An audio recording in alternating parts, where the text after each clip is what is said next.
Salut à vous mes frères et sœurs dans le glorieux nom de notre Seigneur Jésus-Christ. J'espère que vous allez bien et que tout se passe bien pour vous. Je suis le frère Niali Joël et c'est dans la joie que je me tiens devant vous pour partager la troisième et dernière partie de notre message intitulé « N'attaquez pas le messager ». N'hésitez pas à vous abonner, à liker la vidéo, à la partager et à laisser un commentaire. C'est très important pour la chaîne. Et nous, au niveau de la chaîne, on garde toujours le même objectif qui est de pouvoir émettre sur les plateformes Facebook et Instagram en plus de la chaîne YouTube que nous exploitons en ce moment. D'ailleurs, on attend vos prières pour que le Seigneur nous aide à pouvoir publier sur cette plateforme-là. Parce qu'on a déjà créé la page Facebook, on a déjà créé le compte Instagram. C'est vos prières qu'on attend.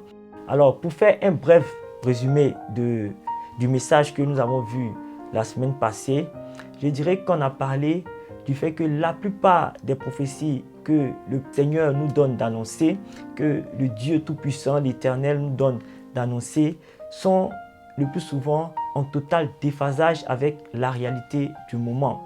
Voilà.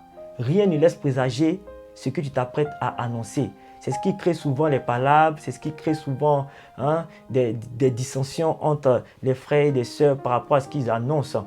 Par exemple, c'est comme si tu te retrouvais en pleine zone désertique pour annoncer à ces habitants-là que dans 3 jours, il va y avoir une forêt autour d'eux.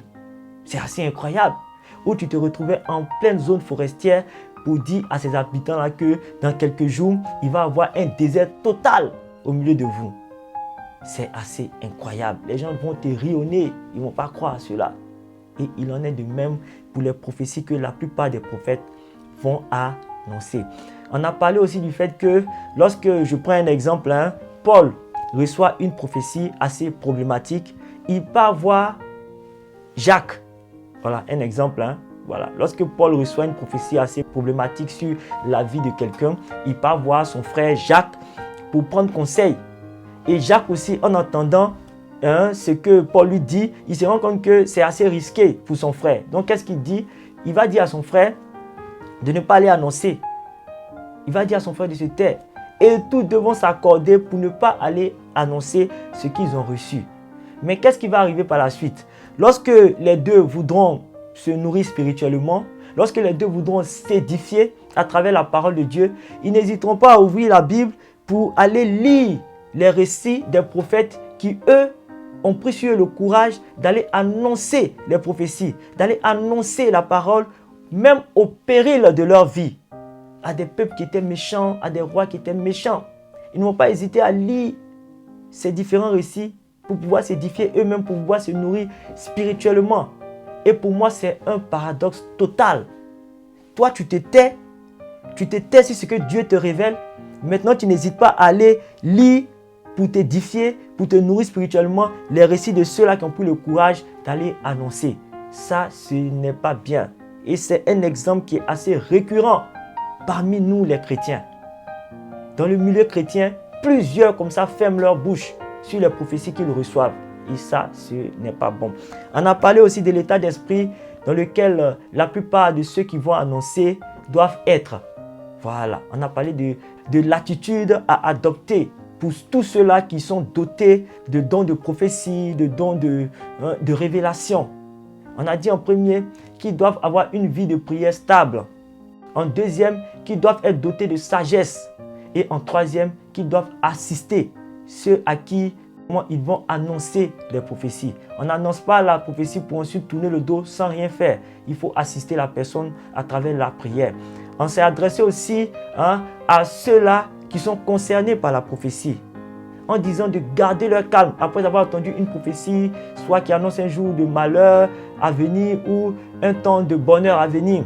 Il faut garder son calme. En deuxième, il faut se retourner vers ce Dieu-là pour le consulter. Il faut prier, il faut beaucoup prier le Seigneur pour être davantage éclairé. Et en troisième, il faut savoir que celui qui vient vers vous est animé d'un esprit. C'est un esprit qui le guide toujours. Et comme verset par rapport à cette troisième recommandation, on a pris 1 Roi, le chapitre 22, à partir du verset 22. Ça, c'est en ce qui concerne le message passé. Dans la troisième partie de ce message, je vais m'attarder un peu sur les songes. Je vais parler des songes. Et vous dire qu'en matière de songes, il y a 4 catégories de personnes en général et de chrétiens en particulier. La première catégorie de personnes, ce sont ceux-là qui ne font pas de songes. Pas du tout. Ils s'endorment et ils se réveillent comme ils se sont endormis. Pour eux, le sommeil ne sert qu'à se reposer. Ça, c'est la première catégorie. La deuxième catégorie, c'est ceux-là qui font les songes, mais qui les oublient au réveil. Ça, c'est la deuxième. La troisième catégorie, c'est ceux-là qui font les songes, qui les retiennent et qui les négligent au réveil. Après, ils les négligent, ils ne considèrent pas ce qu'ils ont vu. Et la quatrième catégorie, c'est ceux-là qui font les songes, qui les retiennent et qui prient pour avoir l'interprétation.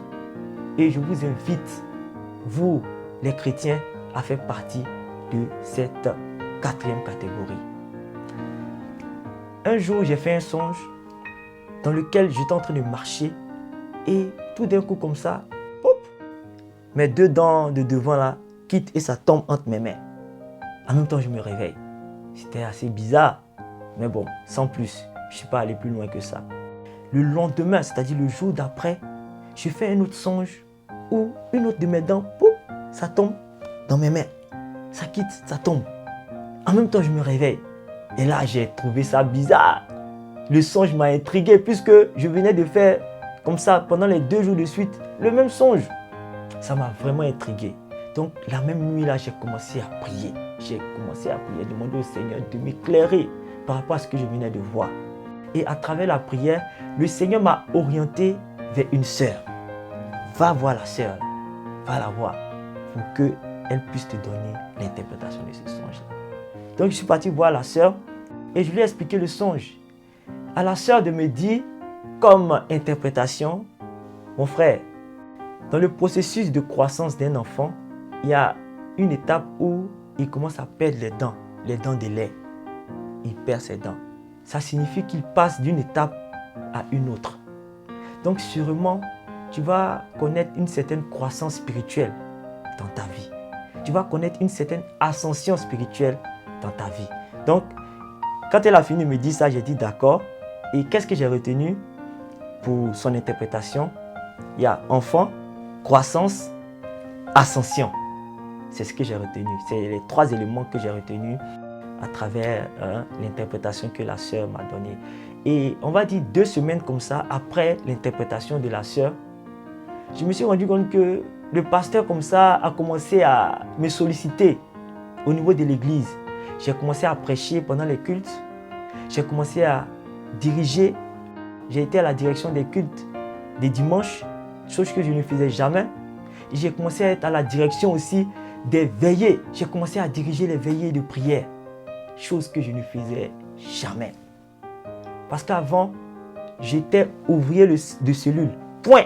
Ouvrier de cellule. Et 2 mois après avoir fait le songe, le pasteur m'appelle pour me dire, Joël, à partir d'aujourd'hui, c'est toi le nouveau pasteur de la jeunesse. J'ai dit, waouh! Quand il m'a dit ça, je me suis rappelé du songe. J'ai dit, waouh! Vous voyez, le Seigneur est passé par une énigme pour me dire ce qui allait arriver à ma vie. Il faut dire qu'après ce moment-là, j'ai vécu des temps assez difficiles. Puisque je me suis renseigné, lorsqu'un enfant perd les dents de lait, il y a les dents définitives qui commencent à pousser. Et c'est une étape assez douloureuse pour certains enfants. Il faut dire que c'est en ce temps-là aussi que j'ai vécu mes pires moments de tristesse. Des moments de tristesse vraiment insupportables. C'est là que j'ai perdu mon père. C'était une épreuve vraiment difficile pour moi. Et c'est en ce temps-là aussi que j'ai vécu et subi les pires moments de déception dans ma vie. J'ai été déçu de beaucoup de choses. Bon, c'est une parenthèse que je referme. Et il faut dire qu'après avoir fait ce songe-là, j'ai eu à faire un autre songe où je me suis retrouvé en face de mon pasteur qui m'a dit « Habille-toi bien ». Il a crié en disant habille-toi bien. Et je me suis réveillé. Et de ce songe a découlé une conviction qui était que je devais soigner mon code vestimentaire, je devais m'habiller mieux. Parce qu'il faut dire que après avoir succédé à celle qui était là avant, celle qui était pasteur de la jeunesse, elle m'avait vraiment donné un certain nombre de directives comme ça. Et parmi ces directives-là, il y avait le fait que je devais mieux m'habiller. Et il faut dire que je n'ai pas suivi cela, je ne l'ai même pas écouté. Je m'habillais comme je voulais, je m'habillais comme je le sentais. Et ce n'était pas bien. Il faut dire que j'avais créé ma chaîne entre-temps. Et en ce temps-là où j'avais créé ma chaîne-là, c'était dans cette même période-là. Hein. Ça aussi, j'ai omis de vous le dire. Mais cette chaîne où je vous prêche là, c'est dans la même période qu'a suivi le songe. J'avais créé ma chaîne et ce que j'étais n'a rien à voir avec ce que je suis en ce moment. Voilà, il faut le dire. Ce que j'étais n'avait rien à voir avec ce que je suis en ce moment. J'ai commencé à soigner mon code vestimentaire. J'ai commencé à m'habiller mieux. Voilà, à m'habiller mieux pour venir à l'église et tout. Et il faut dire que ça a fait de moi un homme meilleur. Le Seigneur a permis que je passe par toutes ces étapes-là. Et même les moments de difficulté, les moments de peine, les moments de déception m'ont forgé. Et c'est pas un songe, pas une énigme et pas un songe bien expliqué. L'énigme, c'était par rapport aux dents et le songe bien expliqué, c'est par rapport au pasteur qui m'a dit de bien m'habiller. Donc, il ne faut pas négliger les songes. Il ne faudrait pas négliger les songes. Tout songe a une signification. C'est l'une des forces de l'esprit. Et tout chrétien doit avoir ce don-là, ce don de faire des songes. Si tu ne l'as pas, prie pour que le Seigneur te dote de ce don-là. Pour cela, je vais prendre Matthieu, le chapitre 2, à partir du verset 13. Lorsqu'il fut parti, voici un ange du Seigneur apparut en songe à Joseph et dit, « Lève-toi, prends le petit enfant et sa mère, fuis en Égypte et reste-y jusqu'à ce que je te parle, car Hérode cherchera le petit enfant pour le faire périr. » Imaginez-vous un instant que Joseph, après s'être réveillé, néglige le songe. S'il avait négligé ce songe-là où l'ange l'avait parlé, imaginez-vous, je ne serais pas en train de prêcher sur cette chaîne et toi, tu ne serais pas en train de m'écouter. C'était le message que je voulais partager avec vous. J'espère que vous avez été édifiés. Je vous donne rendez-vous la semaine prochaine pour notre émission Livre ouvert. Que Dieu vous bénisse et un dernier message, quel que soit ce qui vous est arrivé, quel que soit ce qui vous arrive en ce moment, quel que soit ce qui vous arrivera, gardez toujours la foi en Jésus-Christ. Allez, au revoir.